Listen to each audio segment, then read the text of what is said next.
things are getting a little down in the mud on this cross-platform video game play thing. Yeah. Let's get dirty. The willingness that people are willing to just like mud. fucking say it like it is now is fascinating. Yes. So Todd Howard was interviewed by German publication GameStar recently about Fallout 76. And they asked him about cross-platform play. Here's what he said. You cannot do cross-play in 76. We'd really love that, but right now we can't. Sony is not as helpful as everyone would like. Ooh. So Get him, Todd! yeah. Speaking truth to power, I suppose. The revolution will not have crossplay. That's right. Yeah, I mean, Yeah, it's just another week, another quote about Sony being crappy about this stuff. And that's what I'm saying. Like the willingness like to just like kind of specifically say this is the situation. That's the thing that's changed because it's not like this is necessarily new. But he's not saying, oh, we've got a lot of he's not like first dodging party it. He's just is like Sony tough won't to work with. Like you know the answer to this as well as I do. Sony won't let us do it. You guys haven't played Fortnite. You know what's up. You know what's up. Yeah.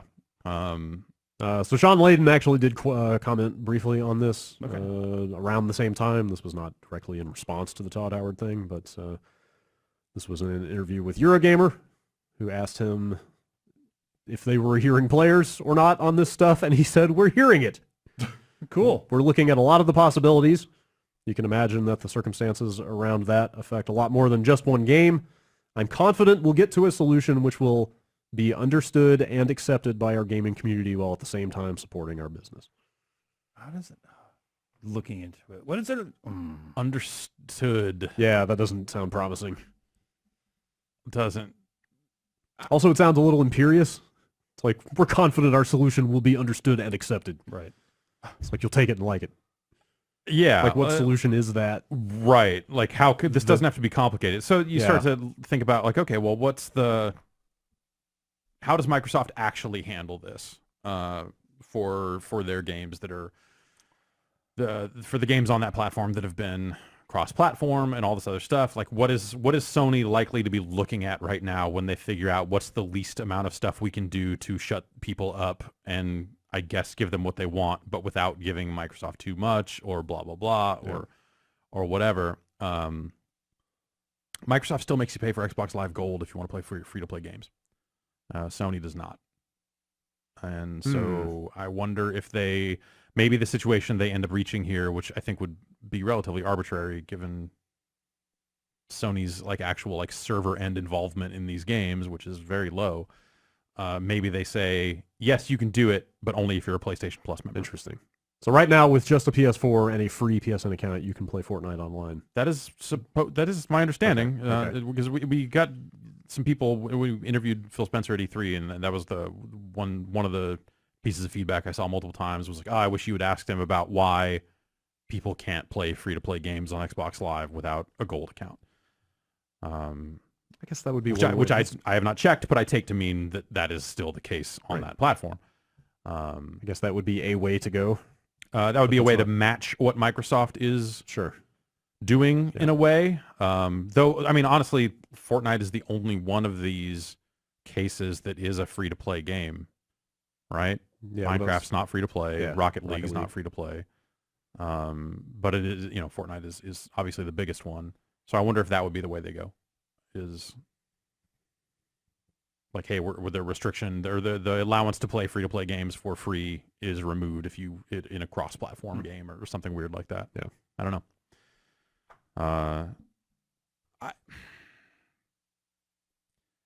Yeah, read that quote again. Which one? The Todd Howard or the Sean Layden Sean quote? Layden? Where does that start? We're looking at a lot of the possibilities. You can imagine that the circumstances around that affect a lot more than just one game. I'm confident we'll get to a solution which will be understood and accepted by our gaming community while at the same time supporting our business. So I'm trying to think like what the actual work is, because if you look at how cross-platform stuff is built, it's developers building their own infrastructure for names and for reporting, I guess, at that point. Matchmaking, all that other stuff gets lifted out of the platform holders' kind of natural built-in, baked-in services and is replaced by Epic's stuff or whatever, whatever they're using for Rocket League or whatever. On Minecraft, like they're literally letting you log into Xbox Live on a Switch. Which I don't think Nintendo would ever, or I'm sorry, I don't think Sony would ever allow that. So maybe at that point, Minecraft does appear on those platforms, but that would be the one case where you go like, hey, like we think we can find a middle ground here, but literally having people create and log into an account on the actual competing service to PSN is maybe a bridge too far. Sure. But they allow it for Street Fighter V, for the Capcom, for the CFN stuff. Like that is a separate lifted out service. Fortnite does work that way on PS4 when you want to play with people on PC.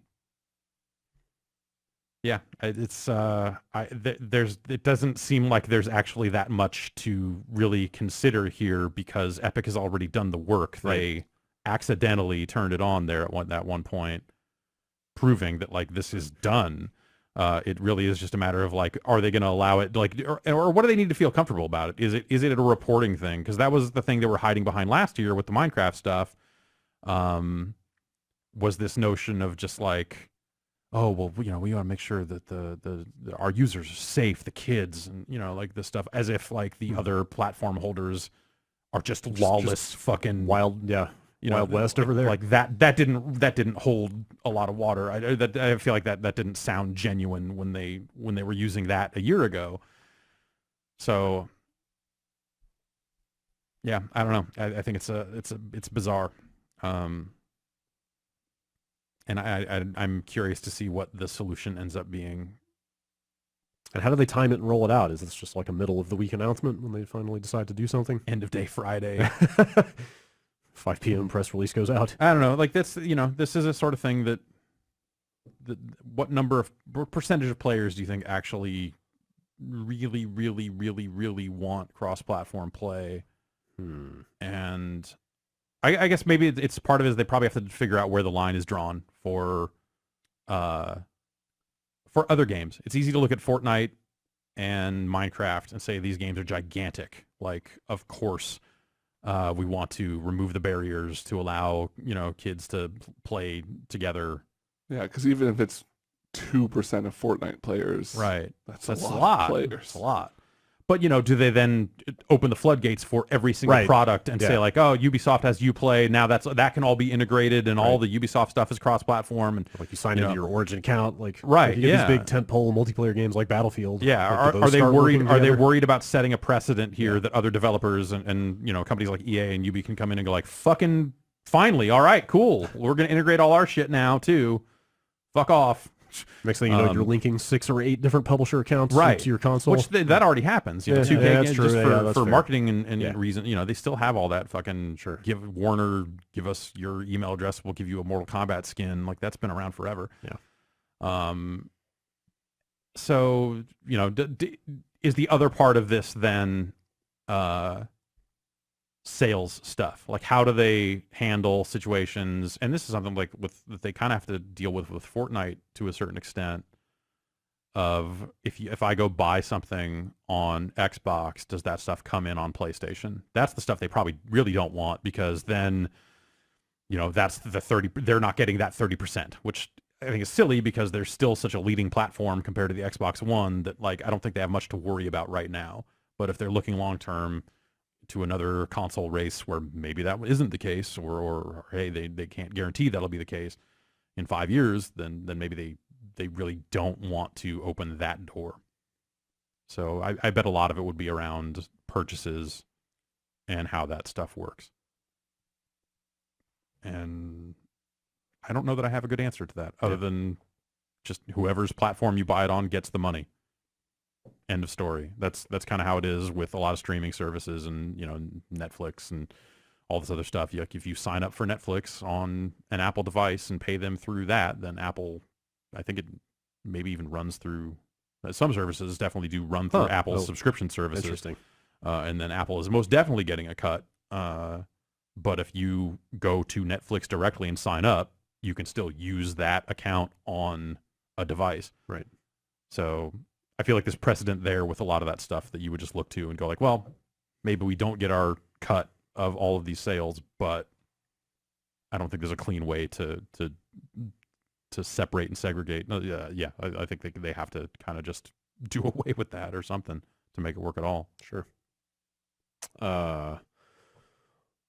Seems like cross-platform play and streaming services are all we're going to talk about this year for the foreseeable future. But It's breaking down the barriers. Yeah, Like it's I the guess so. that- and and seems that's to be the way things are going here. You know, like I when it was tough talking about Minecraft and Rocket League and some of this other stuff last year, like I was like, kind of whatever. Like Fortnite, I think might be the first game that's big enough that not to say that Minecraft's not big, but it's the first like phenomenon type situation that it like made me understand the value of it, of just like people want to play together, and even on Sony's end for just like the for how it looks and the brand and all that other stuff. Like, are they creating an environment now where owning a PlayStation 4 has become very uncool, Right. among kids? They're like the strict dad. Right. Like they're the because disciplinarians. because everyone else can play Fortnite together. yeah. Yeah. And if you look at the install bases, like the likelihood of I can see the conversation in a Best Buy. I like or it something better. Like that. Yeah, Somebody goes or just up to like the, a hey, if you want to schoolyard play thing. multiplayer, you know, you're probably going to want an Xbox, right? So yeah. I like it better when I'm at Xbox's house. Yeah. She lets me drink Coke Or after just 9 like, you know, p.m. like it's lunchtime at school, Right. and a bunch of kids are talking about Right. playing some Yeah. Fortnite. Yeah. And Well, first of all the kids are on their phone playing Fortnite, Well, yeah, and then exactly, talking about yeah. later when they get home to play, you know, Fortnite with a controller. Yeah. And then the one guy who has a PS4 in that mix, which maybe it's more, is like, yeah, fuck you, man. Play, guys. I guess keep playing on your phone because you can't play on your PS4 with us. Because Yeah. you know, Well, I mean, but because that's the Ricky's thing. on his Switch, They so they can play phone and Switch, right? yeah. So Yes. that's the thing. Like you would not be able to use your PlayStation 4 in that scenario. You would have to use And your then phone. why use the PS4 at all if Right. you can't use it to play Fortnite? Yeah. Yeah. So are they creating What's a it good situation where the PS4 has become very uncool with those damn kids I that I've bet- heard so much about? I bet that kind of effect is slow to get priced into like whatever cost benefit analysis they do. Right. Because like on the one hand they can say like, oh, we're going to lose X% of sales if they're not buying the DLC on our platform, Right. but you can't quantify like that change in hearts and minds. you know? Right. Yeah. Like it's hard to see that coming until it happens, until it bites you in the ass. Yeah. So Like all of a sudden people don't think we're like the cool platform to be on anymore. I can quantify it. Yeah. A heart is worth $13.77, Oh, okay. and a mind is worth like $40. Hmm. okay. more than I Right. thought. Is that current to like today prices? Or Yeah, is that, yeah, okay. yeah. Okay. Yeah. So you know, your heart can not be in it, but until you make the conscious decision to Mhm. do it, that's why it's more expensive. For That the makes mind. sense. Yeah, That totally makes sense. I took an economics class once. Awesome. I almost failed. Well, Listen to our last call-in show for that story. right. Yeah, I don't know. So it's the between the streaming service stuff and all this cross-platform stuff and the idea of like someday the far-flung future, 10 years down the line, whatever it is, of more of that kind of platform-specific stuff falling by the wayside. Like it also just got me thinking about like Xbox Live Gold and the value of that service and what that service ends up becoming in a world where like you know, There are so many free-to-play. Fortnite, yeah, you know, and also in a world where they don't care about the device you're playing on. Right now, the Xbox is the only device that they force you to pay to play online with. Yeah. Like all of their games are coming to PC, and you don't have to pay for Xbox Live Gold to play on PC. So how do they justify that going forward? You know, and that hasn't made sense for a long time, but now that they're getting deeper and deeper into this of, okay, all these games are going to be day and date, and also you can just buy Game Pass, like it really seems like at some point, and maybe they give up on Xbox Live Gold and actually just turn it into Game Pass. Yeah. You just get both with one price. Yeah. Huh. And well, you don't get both because online wouldn't be behind a paywall sure. anymore, Yeah. because at some point, if they want to grow install bases and don't want to care about platforms, like keeping the Xbox ecosystem walled off behind that paywall just doesn't make any sense. You know, am I going to have to pay for Xbox Live Gold on top of whatever I'd have to pay to be on their streaming service? Like, no. Right. Right? So Like at some point, all this stuff has to kind of become one thing, and I bet the play online like piece of it will just quietly fall by the wayside, Sure. and no one will think about it ever again. Especially if that's how you wanted to launch your next console. Right. By saying, hey, you don't have to pay to play multiplayer anymore. Yeah. Yeah.